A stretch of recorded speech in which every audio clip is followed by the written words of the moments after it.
Hello again, everybody. Yeah, so finally the time has come for a big British showdown at heavyweight. I'm talking, of course, about Tyson Fury versus Dillian Whyte. So this is a grudge match, you might say, because there is a certain animosity between the fighters. But you might ask when did Fury not have any animosity towards his opponents? Well, not that many times. He's really a figure that draws controversy. He's like a magnet of controversy. But anyway, I just found out that this fight will be at pay-per-view, that BT channel, and that is really bad. First time I say I'm not pleased at all. Not just because I won't be able to watch it, but many others who will want to see the fight, like from other countries also, will not be able to watch it unless they have happen to have that channel. And I don't know really uh, how easy it is to get that channel when you are not in UK anyway. So this is very bad, for I think they should not do this American kind of stuff, which pay-per-view clearly always was an American invention. But we can't do anything about it. So Frank Warren, Eddie Hearn, yeah, all they care about is money, right? So it's all about money, and all right. So the fight itself, if we go look at each fighter, let's start first with the challenger. Dillian Whyte, he's got a record of 28 wins, 2 losses, both by knockout, and 19 knockouts he scored so far. 6'4", 78-inch reach, and he is how old is he? Let's see. I believe he's like 30 or 34 actually. Yeah, he just turned 34. All right. Well, Tyson Fury is also gonna turn 34 later this year, but yeah. So the last fight, um, White had was in March last year when he beat Alexander Povetkin, of course. He avenged that loss, very painful loss. Before that, he was knocked out really by with one punch. So, sorry, White used to be a wilder fighter, before, when he was a pure slugger. When he fought Joshua, for instance, he was, yeah, still pretty wild, and that's why he was taken out like he like that, simply. Yeah, but that was a while ago now, 6 years ago, yeah. So since then, he's gotten a little better, and after he signed up with Eddie Hearn, I don't know when he signed, but he has improved, and that's how he managed to beat Joseph Parker, for instance, on points, and Oscar Rivas, yeah, Marius Schwach.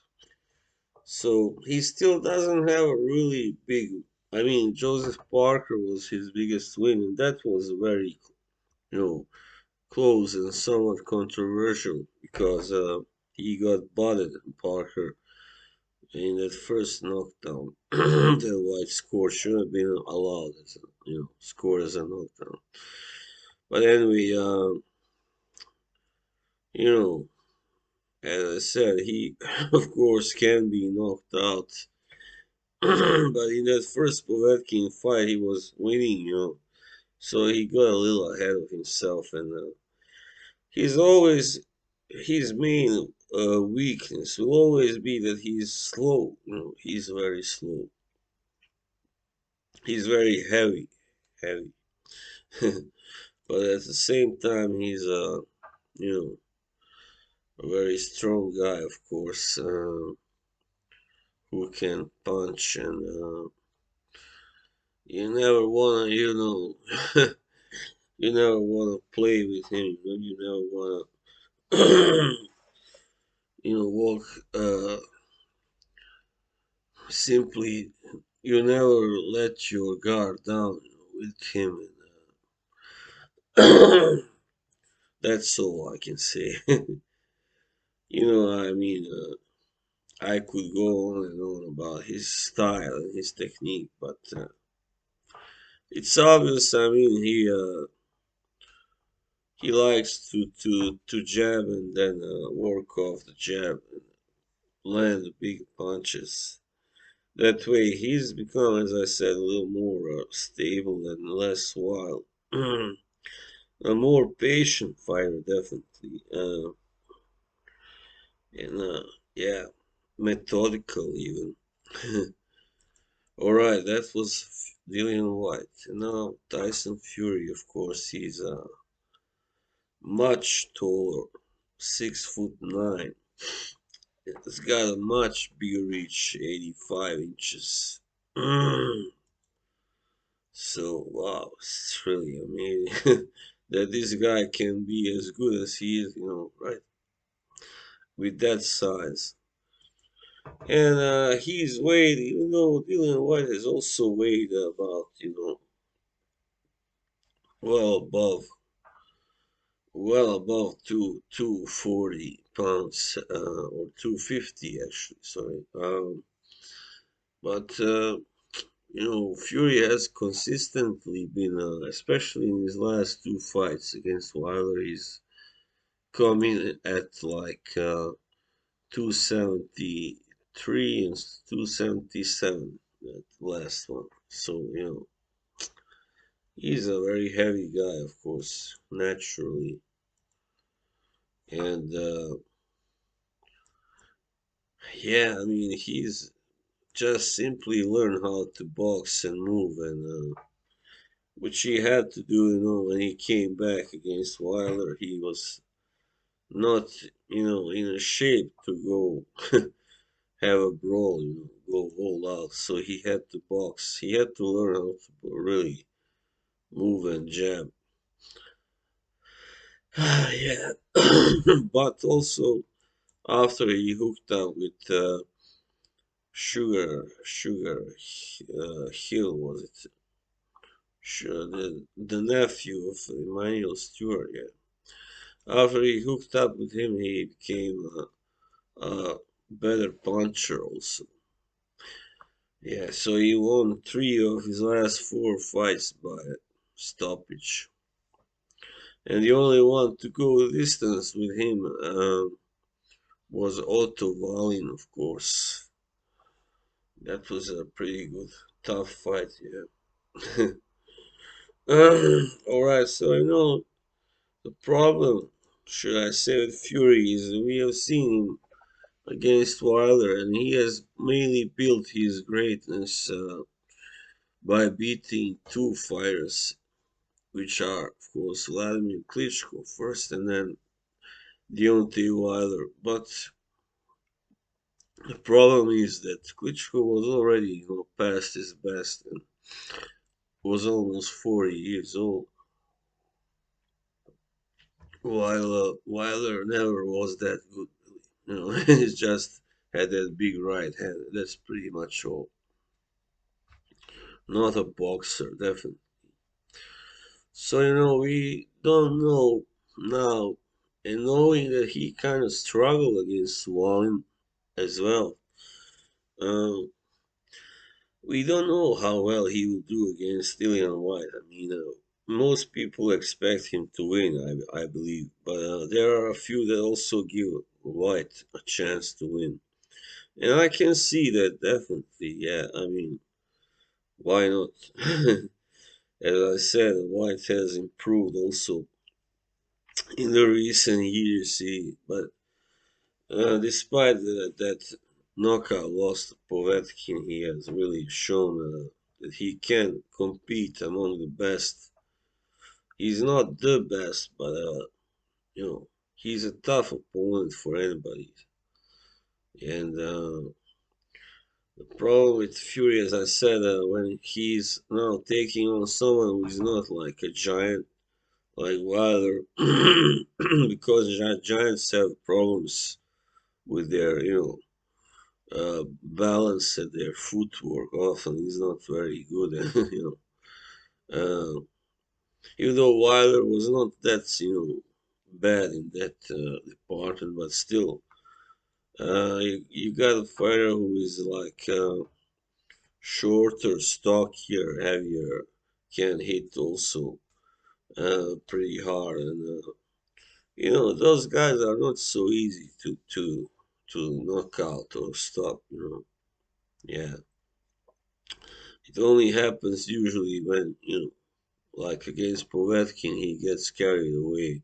He was winning that fight. He had dropped Povetkin twice in the fourth round, and he just was not really expecting Povetkin to go all out and score a knockout. So, but that was also a lesson for White, I guess.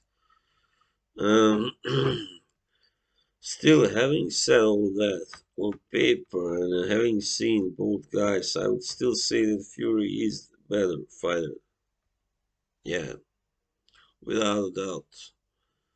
Um, so how will this fight go? Well, it kind of depends if both guys how they will approach it. If they both choose just to slug it out, and which they probably will, knowing that they both kind of want to shut the other guy's mouth and punch the other guy, and so I doubt this will be a really there will be so much boxing and a chess match. I don't think so. Perhaps at first it may be a little more cautious first 3 rounds, something like that. But I think Fury will simply look to overpower White with his huge arms, his long reach, his constant punching, his constant attack. Just try to wear him out because I mean, yeah, I mean he's kind of discovered his power, but he's still I wouldn't say that he's like a still a devastating puncher. Fury, he's just a pretty good puncher, I would say. I would put it that way. And but guys who are that long, and have they are they don't have an easy time always scoring knockouts, especially against guys who are so much shorter and can defend themselves, are strong and yeah.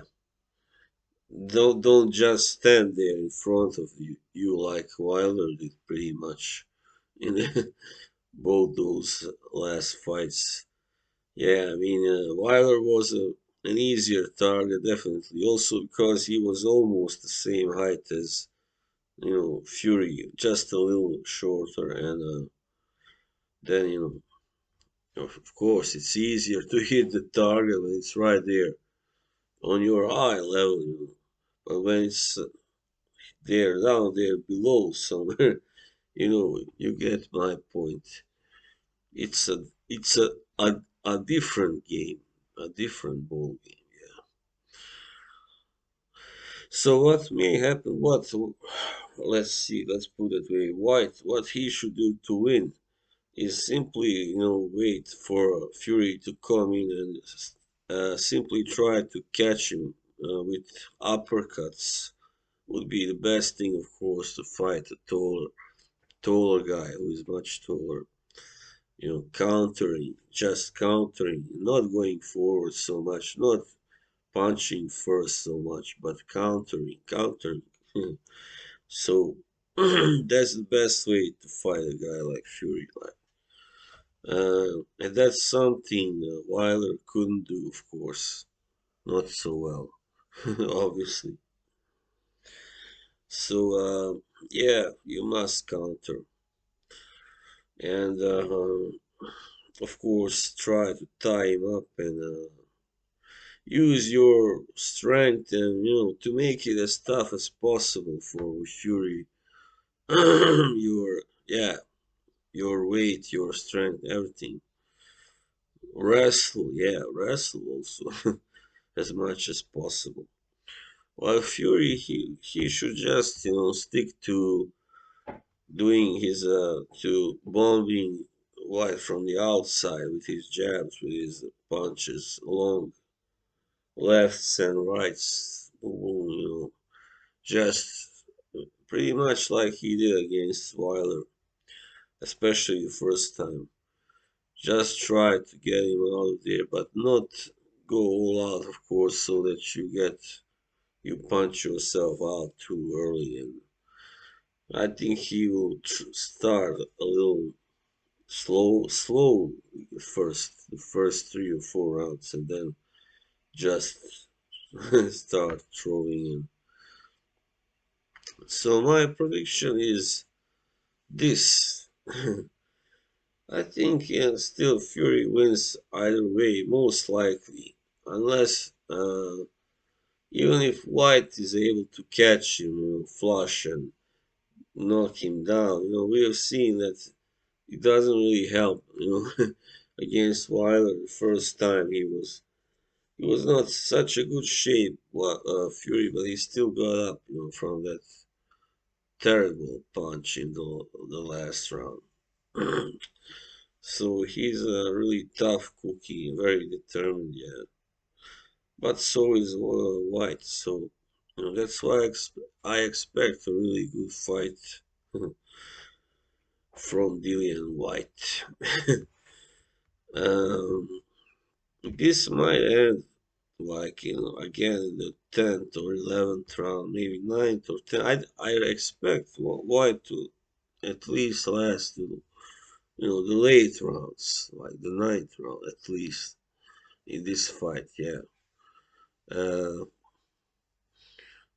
I think his main problem is, as I said, the speed. He lacks the speed, and therefore it sometimes can be easy to nail, with a big punch. He's not so good going backwards, so that's also gonna be a problem. So that's why he shouldn't really go forward so much either. Yeah, simple as that. And so my prediction is Fury wins either way, either by a late stoppage or on points. I kind of lean towards a later stoppage, actually. 10th, 11th round, something like that. So that would be all. Thank you for all of you who will watch this. And I'm really happy. I've seen that I've gotten quite many new subscribers lately. I don't know why or how, but I can only say thank you. Thank you very much. And until the next time, have a nice day.